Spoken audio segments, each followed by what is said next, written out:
사람들을 가르쳐서 사회적 동물이라 그런 말을 하지요. 사회적 동물이라. 무슨 얘기인지 하면 사람들은 홀로 살 수 없고 더불어 살 수밖에 없다는 겁니다. 더불어 산다는 것은 여러 사람과 더불어 교제하며 산다는 사실이죠. 이런 경우에 가장 중요한 것이 뭐냐 하면 그 사람들이 어떠한 마음을 갖고 있느냐. 사람들의 중심입니다. 우리가 다른 사람들하고 그렇게 사귈 때에 서로 꿍꿍이 속을 가지고 다시 말하면 본심은 딴 데 두고 가식으로 서로 대화를 한다 그러면 그런 사람은 믿을 수가 없지요. 그렇죠? 또 그렇게 해가지고 거래가 성사된다 할지라도 그것은 뭐 행복할 수도 없고 그것은 이 다음에 결국은 드러나게 돼 있습니다. 그래서 조금 손해가 된다 할지라도 당시에는 조금 어려움이 있다 할지라도 그 중심이 진실하게 살아야 그 사람이 이제 계속해서 하나님에게도 인정을 받고 사람들에게도 인정을 받지요. 그런데 우리 믿는 사람들은요, 잘 믿는다고 하면서 보게 되면은 이중적인 성격을 가진 사람들이 많습니다. 아주 쉽게 말하면 앞에서 다르고 뒤에서 다르다 그런 얘기죠. 겉으로 다르고 속으로 다르다.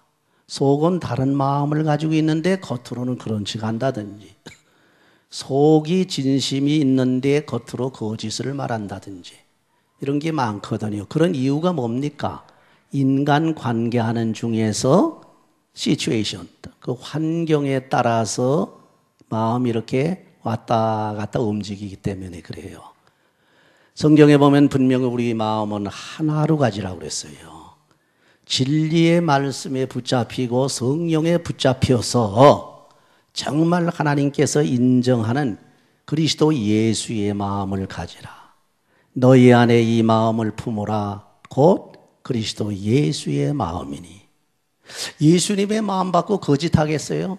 예수님의 마음을 가진 사람들이 거짓말 못하지요. 예수님의 마음 가지고 악한 행위를 할 수가 없습니다. 그렇죠? 뭐 이건 진리가 간단한 겁니다.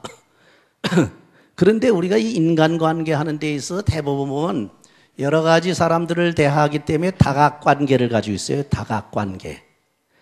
그러니까 이 사람하고도 관계가 있고 저 사람하고도 관계가 있고 또 저 사람하고도 저 사람하고 관계가 있다. 그러나 이것을 요약해 보면 주로 삼각관계로 이루어지게 됩니다. 왜 그러냐 하면 두 사람의 서로 관계를 할 때 제3의 인물이 또 개입하기 때문에 여러분 드라마를 보시게 되면 전부 삼각관계로 엮어져 나가요. 그렇죠? 그래서 드라마에 보게 되면 그 캐릭터들을 보게 되면 하나는 정의 편에 서 있고 하나는 뭡니까? 불의 편에 서 있는데 그 중간 사람이 있어요. 중간 캐릭터는 뭡니까? 요리 붙었다 조리 붙었다 하는 중간 캐릭터가 있단 말이에요. 그렇죠? 사람이 다 그렇습니다. 그런데 실상 우리가 이 삼각관계라고 할 때에 중요한 것은 그 사람들의 환경이라든지 모습이라든지 말하는 거 또는 행동하는 거 그거 이전에 중요한 것이 그 사람의 중심이라는 거예요.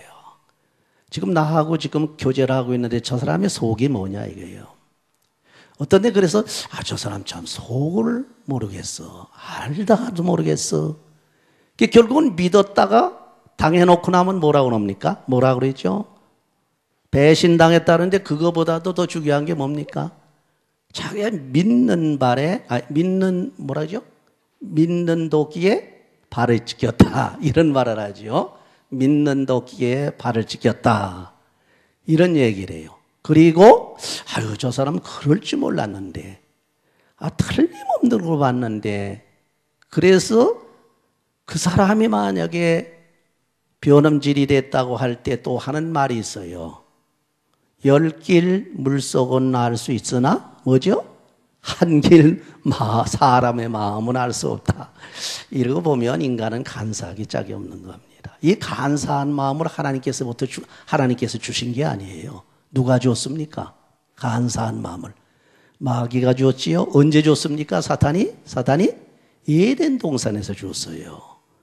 간계한 배암이 나타나서 그 성품을 사람 속에 넣어주어서 그 이후로 인간은요 전부 간사합니다. 자기 중심으로 유익이 되면 요리 붙었다가 또 폐가 되면 조리 붙었다가 정치하는 거 한번 보세요. 제가 항상 얘기하지만 다른 드라마, 이 현대 드라마들은 거의 안 봅니다. 하나도 안 봐요. 일부러 안 봐요. 흥미도 없고 재미도 없고. 그래서 사극을 제가 아주 꼭 보는데 사극에서 많은 교훈을 받아요.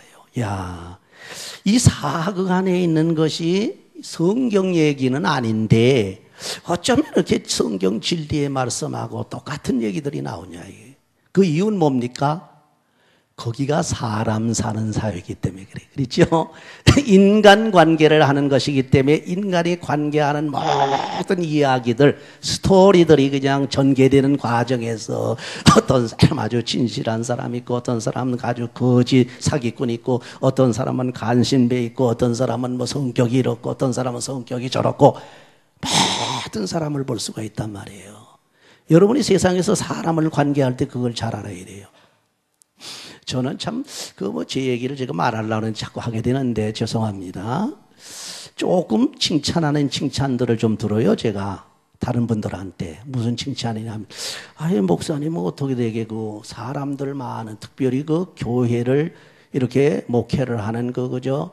그 주회종들, 그 주회종들도 뭐 한교단도 아니고 말이죠. 장로교, 감리교, 침례교, 무슨 성결교, 무슨 또한 루터교, 각가지 그 교단에 속해 있는 목사님들이 같이 모여가지고 그 목사님들이 이렇게 화합이 잘 되고 이렇게 재미있느냐 얘기예요. 사실은 그 속에서 갈등이 없는 것도 아닙니다.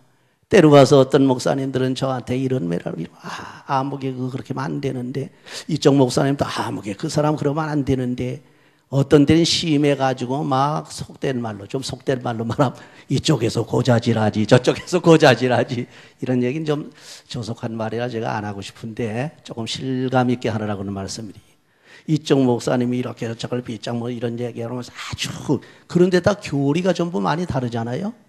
교리가 다르다 보니까 이게 또 우리가 같이 디스커션 할 때 보면 어떻게 거의 성격이 강한 목사님은 그냥 그 자리에서 막 또 그냥 열변을 통하고 막 그냥 강하게 나옵니다.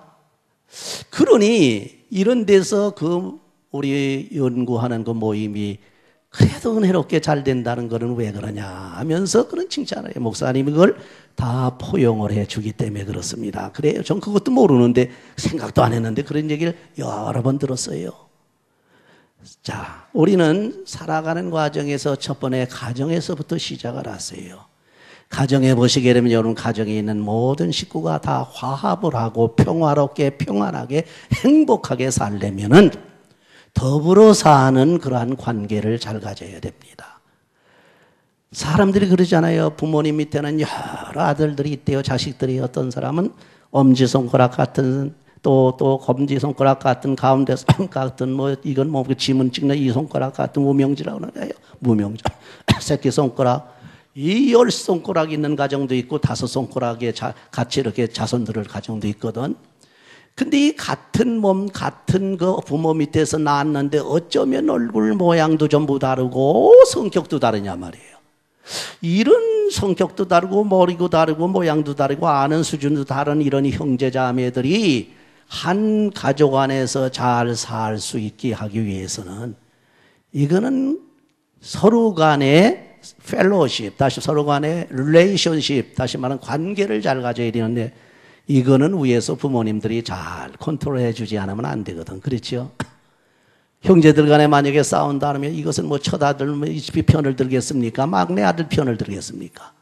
뭐 인간은 또 편벽된 그러한 성격이 있어가지고 자기가 좀 아무리 10손가락 깨물어서 안 아픈 손가락이 어디 있느냐, 다 똑같은 자식으로 이렇게 생각을 하지만 경우에 따라서는 어떤 자식에게 더 아주 저거 하는 뭐라 그럴까요?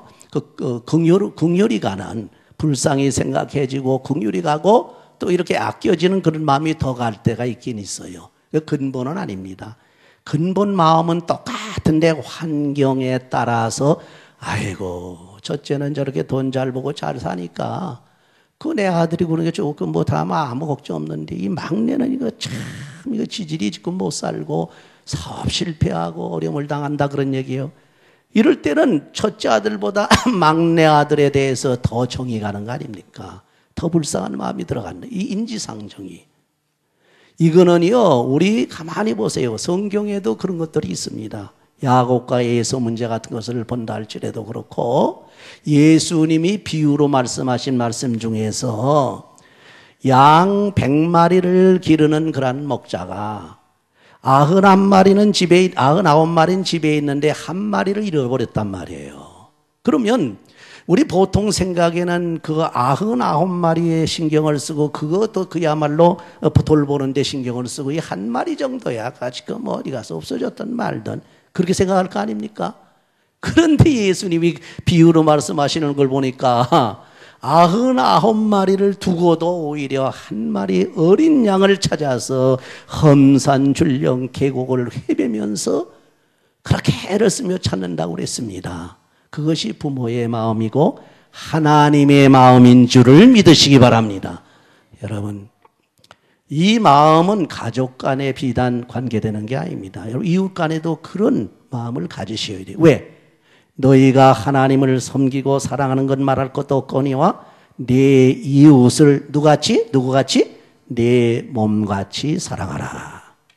주님의 이 말씀, 또 하늘의 윤리, 천상윤리라고 그러는데 하늘의 윤리하고 지상윤리는 엄청난 차이가 있는 것 같으면서도 천상윤리 안에는 이미 지상윤리가 다 포함되어 있는 겁니다. 그래서 뗄 수가 없어요. 너희들이 하나님을 제대로 못 믿으면서 하나님을 못 믿어서 어떻게 너희가 부모를 공경하냐. 그렇다가 너 부모를 공경하지 못하고 형제자매를 사랑하지 못하는 내가 이웃을 사랑하지 못하는 내가 어찌 보이지 아니하나 하나님을 사랑할 수가 있느냐. 이것이 이제 밸런스드 가스풀이라고 합니다. 밸런스가 딱 맞은 하나님의 복음이에요. 여러분, 이런 복음의 말씀에 대해서 잘못되기 때문에 어떤 사람은 이런 쪽으로 기울어지고 어떤 사람은 저런 쪽으로 기울어져 가서 실수를 많이 하게 됩니다. 여러분은 오직 이 편도 아니고 저 편도 아니고 중간도 아니고 또 왔다 갔다 하는 마음도 아니고 오로지 여러분이 품어야 할 마음은 그리스도 예수의 마음인 줄을 믿으시기 바랍니다. 근데 여기 바울 사도가 본문에 보니까 이런 일이 있었어요. 고린도 교인이 하도 속을 새기고 그 사건을 다 얘기를 말도 못합니다. 우상 섬기는 일, 또 간음하는 일, 간음뿐만 아닙니까? 이건 근친상간, 여기는 근친상간의 일에 많이 관련됐다는 얘기들이 나옵니다만은 그뿐이 아닙니다. 이거 먹는 거에 대해서 술 먹고 우상화 제물 먹는 것, 또 다른 신 섬기는 것 아주 골치 아파요. 거기다가 하나님의 은혜를 충만히 받았어요. 다른 교회에는 나오지 않는 방언을 하지요, 예언을 하지요, 말씀의 은사다, 지식의 은사다, 병 고치는 은사다, 통역하는 은사다. 아이고 이거 이루 헤아릴 수 없이 9가지 이상 은사를 충만히 받은 교회가 고린도 교회입니다. 그럼에도 불구하고 이 고린도 교회인들이 문제가 가장 컸다는 얘기입니다. 싸우고 분쟁이 일어나고 시기와 질투가 일어나고 말이죠. 서로 그냥 패당을 가르고 말이죠. 그렇지 않아요? 심지어는 어느 정도입니까? 이 당시에 보니까 거기서 거짓 선생이 들어와 가지고 그냥 미혹하는 바람에 진짜 참 선생이요, 참 스승이요, 참 하나님의 자녀요, 하나님의 종이고 사도인 바울 사도를 대적하는 데까지 갔어요. 싸움이 벌어지지 않습니까? 그래서 그 거짓 스승들 편에 들어가가지고 처음에는 획가닥 해가지고 큰일 날 뻔했습니다. 그래서 이 거짓 스승들이 나와가지고 바울 사도 보고, 바울 사도는 사도가 아니라고 그럽니다. 그렇죠?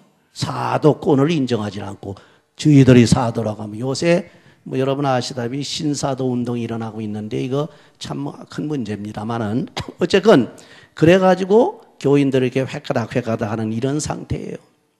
여러 가지 죄를 집니다. 범죄합니다. 이거 어떡합니까? 자기가 개척해서 세운 고린도 교회인데, 그래서 바울 사도는 어떻게 했어요?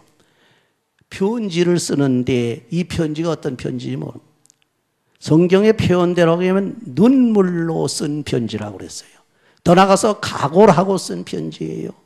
의미심장하게 쓴 편지예요. 왜? 이 편지를 보내가지고 고린도 교인들이 어떻게 리스판스를 할까, 반응을 할까, 이게 걱정이 됐어요. 왜? 바울 사도가 편지를 보내고 난 다음에 그게 반응이 반발이 일어나게 되면 역효과가 나거든, 교인들이.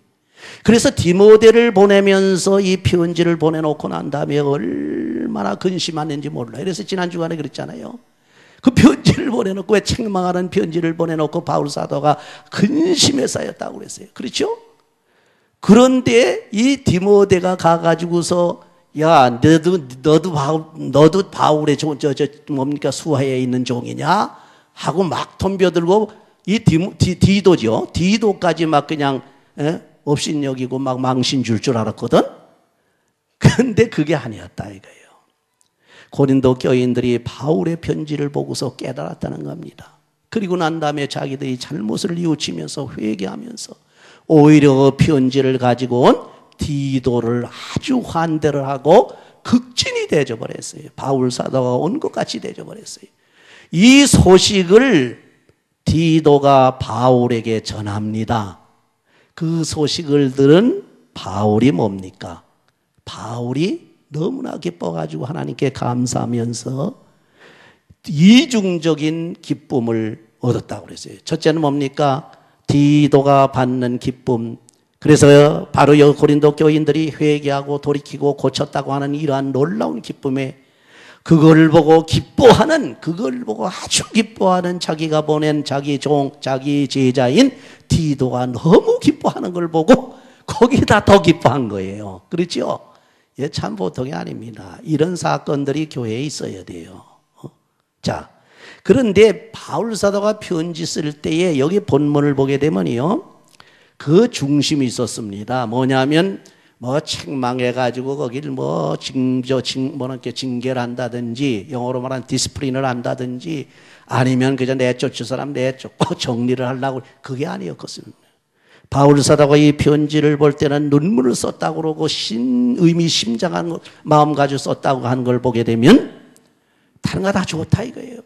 교회가 이래도 좋고 저래도 좋아. 교회가 그야말로 어지러워도 좋고, 교회가 그야말로 더 재정이 약해도 좋고, 없어도 좋고, 또 다른 일이 일어나도 좋아.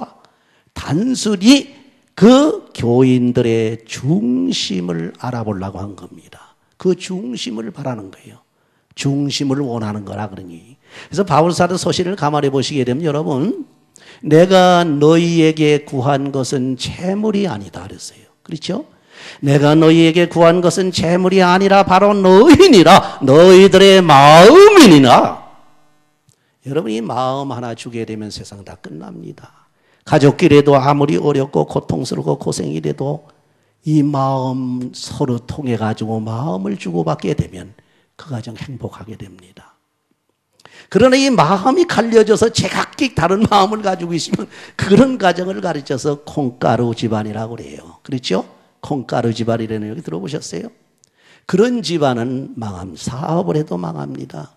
내가 아는 어떤 회사에 가족들이 중심이 돼가지고서 부장, 차장, 회장도 하고 사장도 하고 회장도 하고 과장도 하고 전부 가족들이 하고 있는 그런 회사가 있었어요. 그 회사는 제가 구체적으로 말씀을 안 드립니다만은 아주 전망이 좋은 회사고 그 당시에도 아주 잘 되던, 아주 잘 나가던 그 회사였습니다. 그 회사에서 만드는 제품은 안 들어가는 데가 없습니다. 안 들어가는 데가 없어. 심지어는 음식에까지 다 들어갑니다. 여러분, 화장품에까지 다 들어가요. 요새는 또 나노 시대라 되나가 그렇죠? NT, 나노 테크놀로지 시대이기 때문에 더 그것이 지금 많이 아주 유용하게 쓰입니다. 그런 공장이에요. 근데 그 공장에 있는 형제들, 이웃 사촌들 해가지고 회장 밑에 있는 사람들이 제가끔 그냥 그 한 구치씩 다 빼먹은 거예요. 전부 빼먹어 그냥 몰래. 그 회사의 것을 결국은 나중에 파산하고 말았습니다. 결국은 회사가 무너져 버리고 말았어요. 여러분의 가정도 아무리 어려워서 먹을 것이 없으면 서로 위로해가면서, 어머니 제가 나가서 그럼 조금 구해오겠습니다. 가서 페인트 칠도 하고 가서 청소도 하고, 아버님 제가 나가서 좀 일 좀 하겠습니다. 나가서 그야말로 또 뭐 캐시어도 하고 뭐도 하고 조금씩이라도 서로 그런 마음 가지고 화합이 돼서 한 가정을 이룬다고 그러게 되면 요새 시대에 굶어 죽을 사람이 어디 있어요? 더군다나 마음이 하나 돼가지고서 정말로 믿음으로 승화를 시켜서 항상 모여서 앞심마다 하나님 앞에 찬양하며 예배하면서 할렐루야 영광 돌리면서 기도하면서 주님의 도움을 받으며 주의 주신 기쁨으로 산다고 하게 되면 오늘날 몇억 몇조 몇십조를 가진 그런 재벌의 가정보다도 더 행복한 가정인 줄 믿으시기 바랍니다. 그래서 여기에 이제 그런 아주 편지를 보내서 걱정을 했는데 그 편지를 보낸 이유가 있어요. 왜 보냈느냐? 그거는 거기에 불의를 행한 사람을 위해서 보낸 건 아닙니다. 거기에 또 불의를 당한 사람을 위해서 보낸 것도 아니에요. 왜냐하면 불의를 행한 사람들은 거짓 선지자, 거짓 교사들이에요. 불의를 지금 당하고 있는 사람은 바울사도입니다. 이거는 그래서 그런 스승이나 바울사도 자신을 위한 것이 아니고 여기서 말하는 것은 주의 종들에 대한 성도의 간절한 마음이야. 다른 거 바라지 않았어요. 돈을 주기를 바란 것도 아닙니다. 칭찬을 주기를 바란 것도 아닙니다. 갔을 때 대접해 주기를 바란 것도 아닙니다. 그 중심, 성도들의 중심이 어떠냐니 그 중심, 그 속마음을 간절히 바라는 마음으로 편지를 쓴 겁니다. 자, 보세요. 그런데 그 편지를 받고서 말이죠. 온통 하나님의 은혜 가운데서 피차에 위로를 받고 기쁨을 얻는 것을 볼 수가 있어요. 우선 주의 종들의 일행이 위로를 받습니다. 주의 종들의 일행이라는 것은요, 뭐냐 하게 되면 바울 사도를 중심으로 한 그 주위의 조역자들을 말하는 겁니다. 그리고 위로 위에 종의 기쁨이 있었다는, 종이 여기 종이라고 하는 것은 디도를 말합니다. 디도. 그러니까 고린도 교회가 이렇게 바울이 전해준 그 서신을 받고서 그야말로 잘 된다는 것을 볼 때에 바울 사도와 더불어 그 일행들이 얼마나 기뻤겠어요. 더군다나 디도가 그야말로 기뻐하면서 그렇잖아요. 가서 자기가 수습하러 갔는데 수습하러 가가지고 수습이 잘 되고 온 교우들이 은혜 가운데서 기쁨이 넘치니까 너무 기뻐 벌떡벌떡 뛰게 생겼단 말이에요. 이런 기쁨을 보고 더 나아가서는 성도를 인하여 그 종, 다시 말하면 디도가 안심하고 목회를 할 수 있고 또 거기서 잘 돌볼 수 있고 케어할 수 있는 그런 분위기가 된 걸 보고 너무 기뻤단 말이에요. 그래서 바울 사도가 위로를 받고 기쁨을 얻었다. 그런 얘기입니다. 여기에 더 좋은 게 뭡니까? 이 바울 사도가 성도들에 대한 자부심이 컸다는 겁니다. 여기 자랑이라고 나오죠. 프라우드, 그렇죠? 자랑이에요. 왜?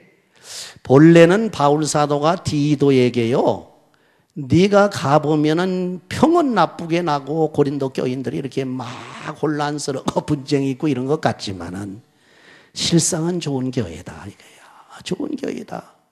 실상 본심들이 그런 건 아니다. 자꾸 외부에서 말이지 거짓 스승들이 선생들이 들어와 가지고 막 헤쳐놓고 말이지 그 내부에서 막 독이 동조하고 이래 가지고서 그런 거지. 그 교인들의 본심이 그런 건 아니다. 오히려 좋은 교인들이다 이거요. 그렇게 하면서 자랑을 무척했어요. 자랑을 해놓고 디도를 보냈단 말이에요. 디도가 가가지고 말이죠. 그 교인들을 보고 만약에 엉망진창이 된 것을 볼 때 보게 된다고 하게 되면 바울 사도와 헛소리를 하게 된 거거든. 그렇죠? 뭐 가보니까 별것도 아니고 우리 교인들은 뭐 소문대로 형편없더라. 이렇게 돼버렸으면 바울 사도가 자랑한 거 있죠. 이 자랑에 대해서 자부심을 가질 수 없습니다. 그러나 바울 사도가 그렇게 자랑을 하고 난 다음에 가서 보니까 정말로 고린도 교인의 본심은 하나님을 향해 있더라 이거야. 그리고 바울 사도를 잊지 아니하고 바울 사도를 계속해서 공경하고 존경하고 있더라. 이걸 봤단 말이에요. 그것이 바로 고린도 교인들의 중심이었더라. 그걸 갖다가 이제 소식을 듣고 난 다음에 바울 사도가 장담하면서 큰 소리 친 건 뭡니까?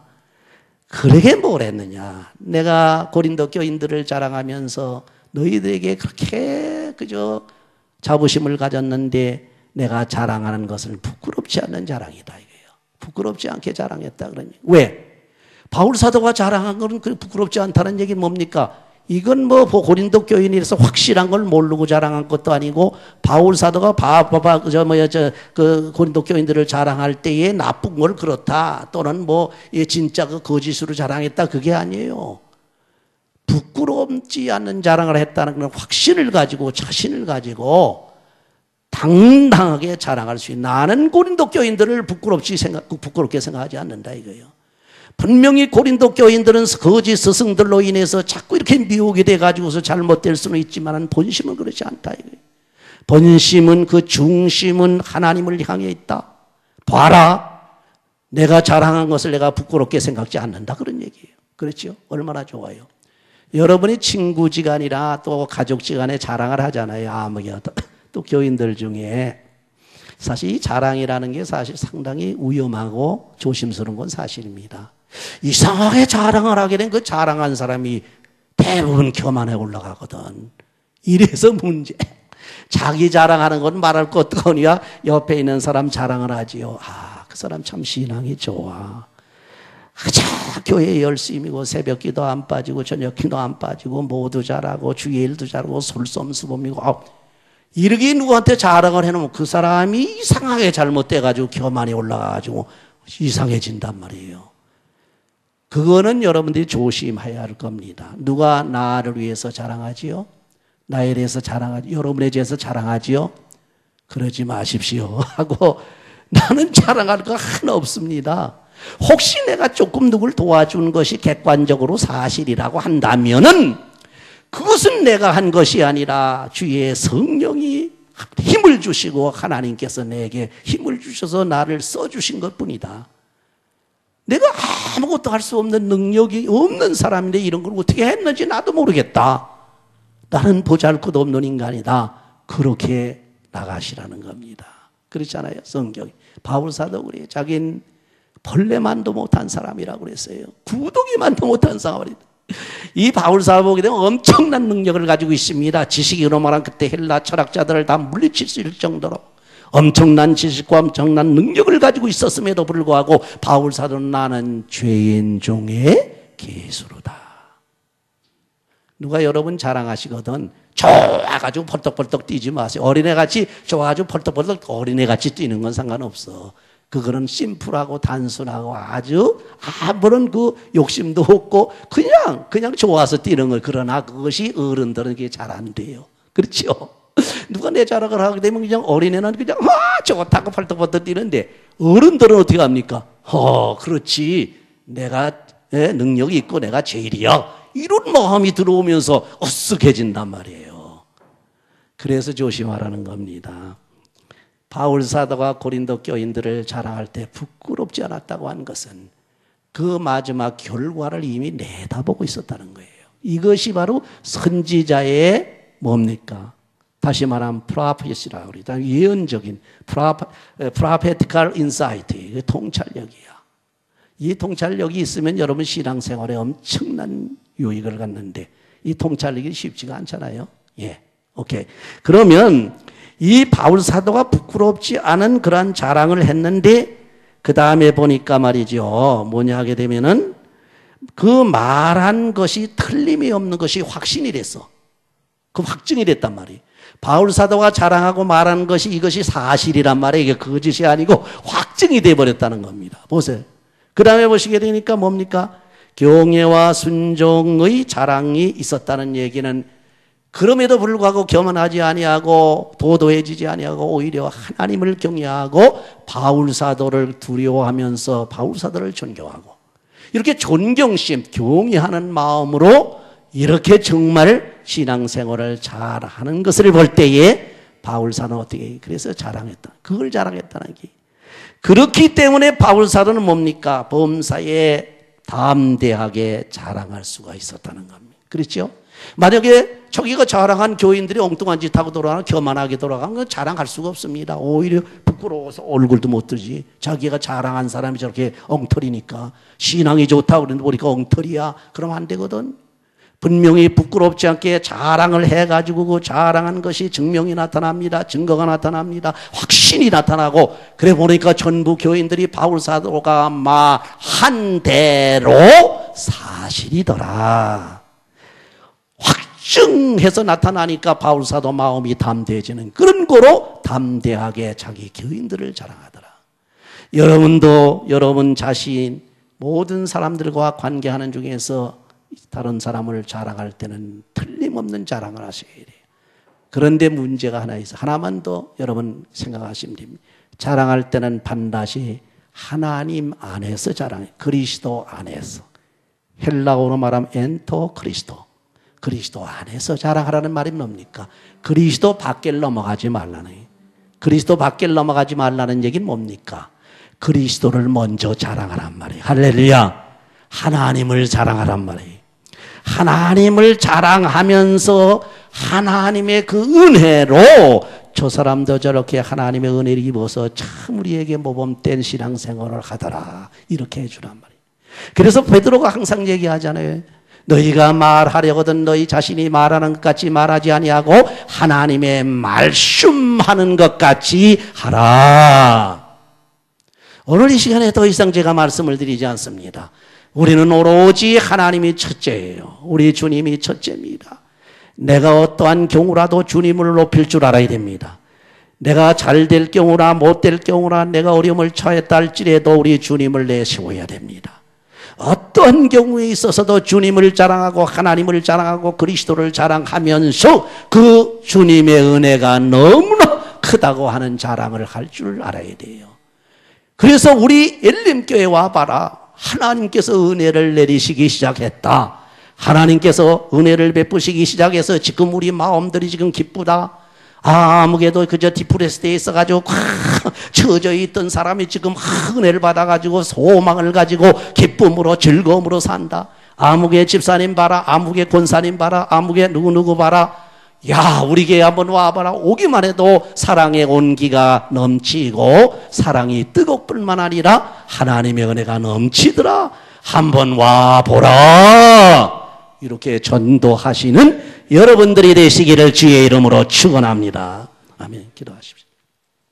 감사하신 하나님, 저희들 주 안에서 자부심을 가질 수 있게 하시고 절대로 주 밖에서는 자랑하지 않도록 저희들의 마음을 주관하여 주시옵소서. 저희들이 주의 은혜에 충만히 받는 모습들을 보고 인근 각처에 많은 사람들이 몰려올 수 있도록 우리 하나님, 우리 엘림 재단에 하나님의 성령의 놀라운 역사를 허락해 주시옵소서. 예수님의 이름으로 기도하옵나이다. 아멘. 걱정하지 마시라는 겁니다. 하나님께 맡겨버리고 여호와를 찾으라. 하나님이 같이 하시고 하나님께서 역사하시는 곳에는 하나님의 역사가 일어나는 줄을